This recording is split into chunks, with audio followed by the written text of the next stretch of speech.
Know them already, and if I read their full resumes, we'd be here way too long tonight. So I'm going to give a very brief introduction, and then I'm going to ask each of them a question, which they can answer any way they want, and then take 5 minutes to give their opening remarks and so forth, and we'll go down the line here. Once we've gone through all four, I've got just two more general questions for the panel together, and then it's over to you, and we kick it over to you. So encourage you to write down your thoughts as they're talking, and the best part of these events is this interaction, so don't be shy when we get to it. Okay, so without further ado, let me introduce the panelists.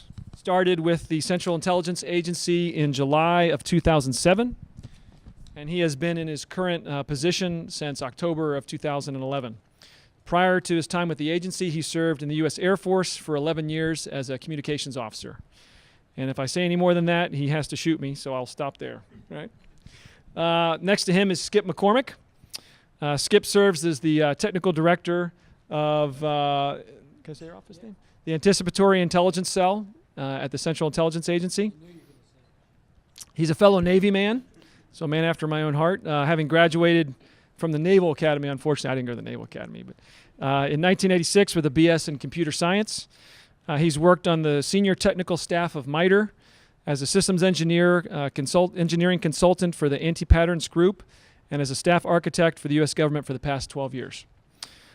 Next to Skip, we have Brigadier General retired Stephen J. Spano, currently serving as the General Manager, Defense and National Security for Amazon Web Services Global Public Sector.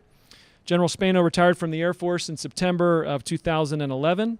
He was formerly the Director of Communications, Headquarters Air Combat Command, Langley Air Force Base, Virginia, responsible for IT vision, policy guidance, and resource allocation, supporting the command's warfighting mission. General Spano has served in key joint assignments at the National Security Agency, the Joint Staff, and U.S. Forces Korea. And then finally, next to General Spano, we have Tim Estes. For the past 14 years, Tim has been the chairman and CEO of Digital Reasoning Systems. Digital Reasoning builds software to automate understanding of data based on a distinctive, patented mathematical approach to understanding natural language, and leverages distributed computing technologies to make these analytics work effectively on big data. And if you're looking at me funny, I got this right off your website. So I'm the contracting officer's technical representative for the Commercial Cloud Services program at the CIA. And start by the background that you asked. So back in 2011, our CIO challenged us directly to go out and procure a best-of-breed commercial cloud service provider that provided infrastructure as a service capabilities as their primary line of business in the commercial space. That falls back into our memory. So a recent project that we did for the DI, we built everything on the unclassified Amazon infrastructure, and in I think 45 days, is that about right, Charlie? In 45 days, our DI customer said we had created the most powerful tool they had ever had created for them by anyone, right? A little bit of hubris there, but it was very, very powerful. To us as engineers, it was kind of like we could have done more if you would have let us, but. But the fact that we did it that quickly, populated with data, and we're doing amazing things that one of the analysts... How did we and why did we enter into this, having been about 6 years young at the time as Amazon Web Services? We only had at the time, I think, 6 regions worldwide. But you didn't have to go far than the first meeting that we had when we presented the idea to Andy Jassy and our leadership. And me as an Air Force guy, on board in industry for the first few months, I didn't know what to expect, adjusting to business, to a different culture, to a different way of thinking. To go from a contract award to having the infrastructure available that's there now in this short a time frame, I think is unheard of across community. So the first thing is the fact that someone says, here's an IOC date, and somebody lands remotely in the vicinity at this scale is an amazing achievement. And those, I mean, I'm one of the younger people here, even though I've been in this game for about 12 years.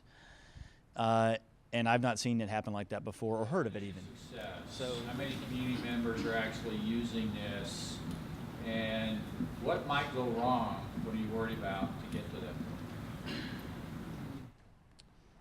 So I'll speak from from the contract delivery perspective, right? So 2016, what do we want to see? We want to see a thriving ISV interaction through a service such as Marketplace, right? To where we can really take advantage of the underlying infrastructure and keep pace with that commercial innovation like we were talking about. There, 'cause I know you want opportunity to interact with these gentlemen, and one of the benefits of being able to step away while you ask the questions is I got to raid the cookie tray, and they're pretty good.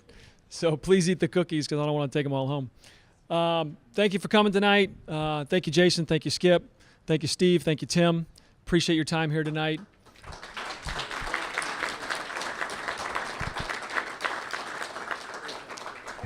Make sure you grab one of these blue parking vouchers because your parking's paid for on the way out.